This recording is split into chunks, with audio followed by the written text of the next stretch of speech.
요즘 뉴스 보면 매일같이 전 세계가 위기라고 하잖아요. 그런데 만약에 이 위기가 재앙이 아니라 대한민국 역사상 최고의 기회라면 어떨 것 같으세요? 좀 황당하게 들릴 수도 있지만 이게 바로 가속 유전자의 역습이라는 책의 핵심 주장입니다. 오늘 이 책이 왜 지금의 이 엄청난 혼란을 새로운 황금기의 시작이라고 보는지 그 속을 한번 제대로 들여다보겠습니다. 이 책이 말하는 건 사실 아주 간단해요. 한마디로 게임의 룰이 완전히 바뀌었다는 겁니다. 예전처럼 전 세계가 자유무역이라는 하나의 규칙 아래서 사이좋게 협력하던 시대는 이제 끝났다는 거죠. 지금은요, 서로 살아남기 위해서 치열하게 경쟁하는 시대, 낡은 판이 깨지고 완전히 새로운 판이 짜이는 그런 시대가 시작됐다는 겁니다. 그래서 이 책이 정말 대담한, 어떻게 보면 좀 이게 말이 돼? 싶은 질문을 우리에게 던지는 거예요. 이 모든 위기와 혼란이 사실은 우리 대한민국 5천년 역사상 가장 엄청난 기회일 수 있다. 정말 파격적인 생각 아닌가요? 자, 오늘 바로 이 질문에 대한 답을 한번 찾아가 보시죠. 자, 기회를 얘기하기 전에 먼저 우리가 지금 어떤 폭풍 속에 있는지를 알아야겠죠. 이 책에서는 지금의 세계 질서를 지정학적 쓰나미가 몰려오는 상황이라고까지 표현하는데요. 도대체 무슨 일이 벌어지고 있는지 그 배경부터 한번 짚어보겠습니다. 결론부터 말하면 우리가 당연하게 생각했던 자유무역이나 글로벌 분업 같은 오래된 공식이 이제 더는 먹히지 않는다는 거예요. 왜냐? 바로 미국이랑 중국 이 두 거인이 맞붙으면서 전 세계 경제판 자체를 그냥 통째로 흔들어버리고 있기 때문이죠. 그리고 이 거대한 폭풍의 한가운데 바로 중국이 있습니다. 그럼 지금 중국에선 도대체 무슨 일이 벌어지고 있는 걸까요? 이 책은 아주 단호하게 진단합니다. 중국의 화려했던 고속성장 파티는 이제 끝났다고 말이죠. 여기서 아주 중요한 개념이 하나 나오는데요. 바로 중국에 의한 죽음, 영어로는 Death by China입니다. 책에 따르면 이게 예전에는 그냥 몇몇 강경파의 주장 정도로 여겨졌는데 이제는 상황이 완전히 달라졌어요. 아예 미국이 중국 공산당 체제를 무너뜨리기 위한 공식적인 국가 전략으로 삼고 있다는 겁니다. 이런 상황을 설명하는 유명한 용어가 있죠. 바로 투키디데스의 함정입니다. 뭐 말이 좀 어려운데요. 아주 쉽게 비유하자면 오랫동안 챔피언 벨트를 지켜온 절대 강자가 있는데 엄청난 신인 도전자가 나타나서 그 자리를 위협하는 거예요. 그럼 둘이 결국엔 링 위에서 붙을 수밖에 없겠죠. 바로 기존 챔피언 미국과 신흥 도전자 중국이 이 피할 수 없는 충돌의 함정에 빠져버렸다는 분석입니다. 그런데 책에 따르면 지금 중국은 이중고를 겪고 있어요. 말 그대로 두 개의 전쟁을 동시에 치르고 있는 셈이죠. 밖으로는 미국과 힘겨루기를 해야 하는데 안으로는 문제가 정말 심각합니다. 해마다 쏟아져 나오는 1,000만 명이 넘는 대졸 실업자들, 언제 터질지 모르는 부동산 시장, 그리고 심지어 군에 대한 공산당의 통제력까지 약해지고 있다는 그런 내부적인 문제들이 발목을 꽉 잡고 있다는 겁니다.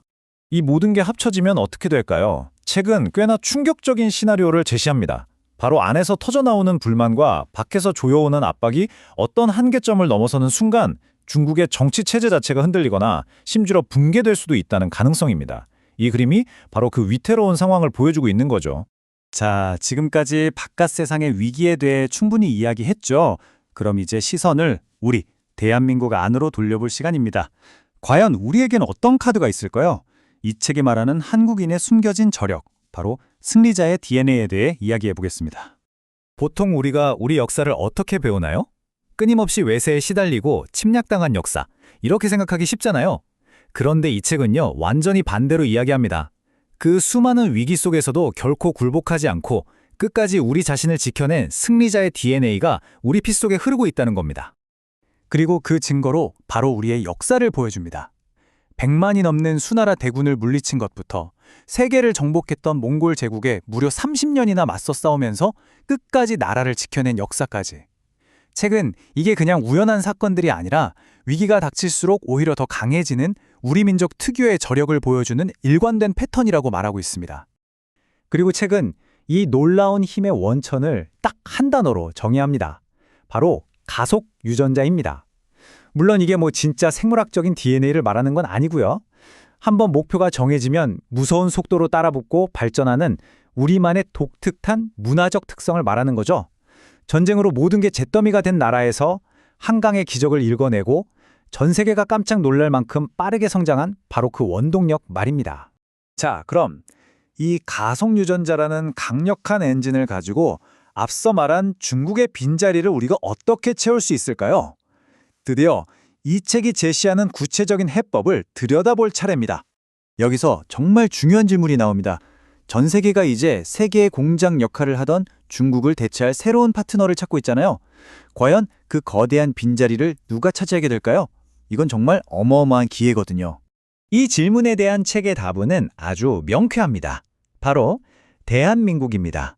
우리나라가 아시아 태평양 지역의 공급망을 책임지는 새로운 허브, 새로운 세계 질서의 판을 짜는 핵심 플레이어가 될 수 있다는 정말 대담한 비전을 제시하는 거죠. 그리고 이 성장을 이끌어갈 구체적인 엔진으로 9개의 핵심 전략 산업을 지목하는데요. 이게 단순히 우리가 지금 잘 아는 반도체나 조선 같은 것만 말하는 게 아니에요. 앞으로 세상을 바꿀 인공지능, 로보틱스, 우주 항공 같은 미래 산업 분야에서 대한민국이 압도적인 우위를 차지할 수 있는 잠재력이 충분하다는 겁니다. 물론 이렇게 장밋빛 미래가 그냥 저절로 찾아오는 건 아니겠죠. 책은 우리가 먼저 해결해야 할 내부 문제가 있다고 날카롭게 지적합니다. 그게 바로 코리아 디스카운트라는 건데요. 비유하자면 선수들은 정말 세계 최고 수준인데 감독이나 구단 운영에 문제가 있어서 팀 전체가 재평가를 못 받는 것과 같아요. 우리 기업들이 딱 그렇다는 거죠. 이걸 극복하려면 재벌 중심의 지배구조를 개선하고 주주들에게 더 많은 이익을 돌려주고 또 우리가 늘 안고 사는 지정학적 리스크를 오히려 전략적인 강점으로 바꿔야 한다고 강조합니다. 하지만 만약 우리가 이 숙제들을 제대로 해내기만 한다면 그 보상은 상상 이상일 거라고 예측합니다. 한국 시장이 마침내 제 가치를 인정받으면서 코스피 5천 시대를 열 수도 있다는 아주 강력하고 희망적인 비전을 보여주는 겁니다. 자, 이제 마지막 결론 부분입니다. 이 책은 그냥 세상이 이렇게 될 것이다 라는 분석에 그치지 않아요. 지금 이 시대를 살고 있는 우리 모두에게, 특히 미래를 만들어갈 젊은 세대에게 하나의 도전장을 내미는 것과 같습니다. 아주 중대한 선택을 하라는 메시지인 거죠. 책의 마지막에 나오는 이 한 문장이 이 모든 내용을 압축해서 보여줍니다. 이것은 우리 역사상 준패권국이 될 수 있는 처음이자 마지막 기회일지 모른다. 선택은 우리의 몫이다. 그래서 이 책이 우리에게 던지는 마지막 질문은 바로 이것입니다. 대한민국은 이 역사적인 기회를 붙잡고 눈부신 미래를 향해 가속할 것인가? 아니면 이 기회를 놓치고 다시 주저앉는 감속의 시대로 돌아갈 것인가? 책은 그 선택과 그 결과가 바로 우리 손에 달려 있다고 말하고 있습니다. 오늘 이야기는 여기까지입니다.